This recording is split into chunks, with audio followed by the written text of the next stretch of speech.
Hello there, my name is The Negotiator, and welcome to my analysis of the parallels and metaphors found in the Mortis Trilogy in the Clone Wars. The Mortis Trilogy is extremely important to me. The Clone Wars itself is already one of my favorite shows, but when the Mortis Trilogy came out, it really put it on a higher level of entertainment for me. One where I could analyze the hell out of it. So in reality, I've been preparing for this video since 2011, forming my thoughts, changing my stances, because they have changed since then. It's really interesting to be making this video after my Ahsoka theory videos are currently in the thousands of views. Woo! So first off, these episodes taught me not to be metaphorically impaired. And what do I mean by that? To just properly see things for not literal and more metaphorical. And in the end, experiencing things metaphorically in a story causes more of an impact for the viewer, at least for me. Are you lost yet? Well, let's take a look at the Bible. What? For a lot of people, this book happened word for word, very literal, and that's totally fine if that is your belief. But for the individuals who don't see everything as literal, there's the metaphorical. Instead of seeing the pregnant lady in the Book of Revelations battling the dragon as a literal story device, perhaps look beyond that and see what the author is trying to convey in these two very powerful images that represent so much in the overarching story of the Bible. It's genius storytelling that is important literature with an important message. In Star Wars Empire Strikes Back, Luke cuts off the head of Darth Vader in the cave of Dagobah. The mask explodes, revealing Luke himself is behind the mask. Now, did that literally happen? No, it was an illusion, or rather an experience the Force wanted Luke to go through so that he himself can see that there's a possibility he could end up just like Vader. Metaphorical storytelling. And that is important in talking about the Mortis Trilogy. So now that we're done with that long intro, let's begin. Starting with the first episode of the Mortis Trilogy, now I will be talking about these episodes as if you've already seen them, so if you haven't yet, please do so. Okay, Overlords. Essentially, this episode represents Anakin walking away from his role as the Chosen One, as evident in the end where he literally refuses the Father's offer to stay on the world to keep his children in balance. That itself is a selfish act that will haunt him and the galaxy, as stated by the Father. As we know, the Father balances his two children. The daughter is the embodiment of the light, and the son is the embodiment of the dark. Anakin proved that he was in fact the Chosen One by making both sides obey his will. He is willing balance, something that is key to being a Jedi.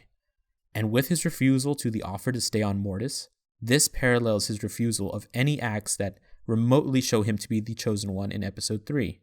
It would have been right to defeat Palpatine when Mace Windu asked him to do it. It would have brought balance. But he just walked away from his responsibility in favor for the selfish. Now, in the next episode, Altar of Mortis, this episode represents three things to me.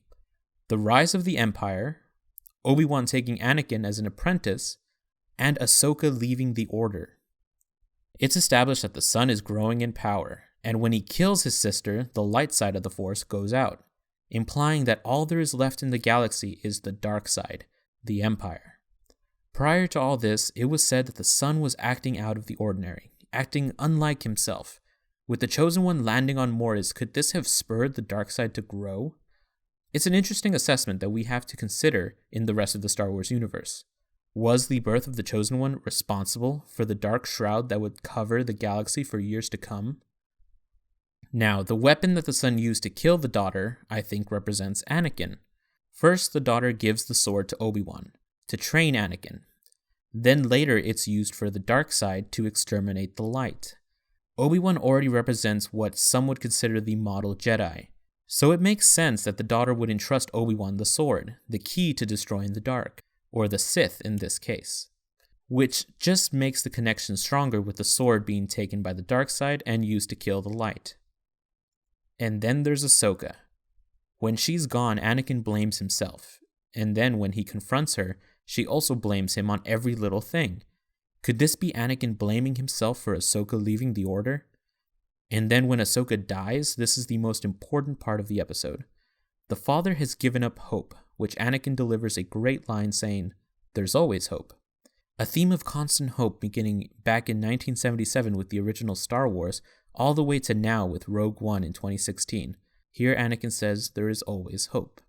And with the daughter's dying light, she sacrifices herself and gives the rest of it to Ahsoka, bringing her back to the living and, according to my Ahsoka theory videos, forever connecting her with the light. After all, initially Dave Filoni wanted to name Ahsoka Ashla, which was originally the name of the light side of the Force in early versions of the original Star Wars script. So Ahsoka was always going to represent, at least story element-wise, the light side of the Force. Ahsoka's resurrection here, in a way, to me, represents her coming back from the dark. I don't know if the plan for Ahsoka has always been in writing since the release of the Mortis Trilogy, but I do believe the storytellers of Rebels look at these episodes and make sure to follow their intent and meaning. But I do think her resurrection here is connected to her possibly ascending into a celestial being at the end of her path, as evident in those trading cards, which I also made a video on. And now the last episode, Ghost of Mortis. And this, of course, is meant to represent Anakin's turn to the dark side, as well as his actual balancing the Force. Anakin joins the Son after a revelation is made apparent to him, much like how Palpatine revealed that the only way to save Padme would be to join him. Given this, Anakin falls to the dark side here.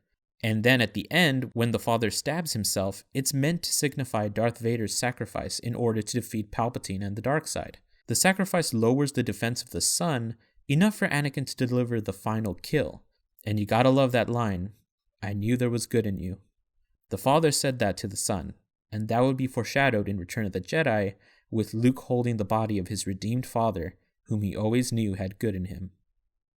And the father's final warning to Anakin that he can bring balance to the Force, but to beware his heart, which are of course his attachments to Padme, his fear of losing what he has, and putting his needs above others that end up destroying the Jedi Order and bringing darkness to the galaxy. Well, those are my thoughts on the Mortis Trilogy metaphors. For the longest time, I thought this was always one big Force vision. Even Dave Filoni stated that in a video commentary on this trilogy that it was meant to be written as a Cave of Dagobah moment. And that always told me that this was a big Force illusion. But the confusion happened when George Lucas intervened, of course. While the show was going on, the Fate of the Jedi novels were being released, now Legends of course, and the main villain of those series was a Force being along the lines of the ones from the Mortis Trilogy. George Lucas made the decision, even though he doesn't see the books as his own universe, he still had creative control over it, and he actually made the villains in those books part of the ones in the old lore. So all of a sudden, just like that, the ones and the events on Mortis did in fact happen. And while the old canon was rendered Legends, the new canon, I believe, is adopting the idea that the events on Mortis did still in fact happen. Because in the newest map of the galaxy, we see where Mortis is situated, as well as the Mortis connections I myself make in Rebels Season 2 with the fate of Ahsoka. I think Mortis is all but confirmed to have actually happened, and nonetheless contains many parallels that echo throughout the entire Star Wars saga. And that's it. Enjoyed my thoughts on the Mortis Trilogy? Please like, share, and subscribe. This is The Negotiator, signing off.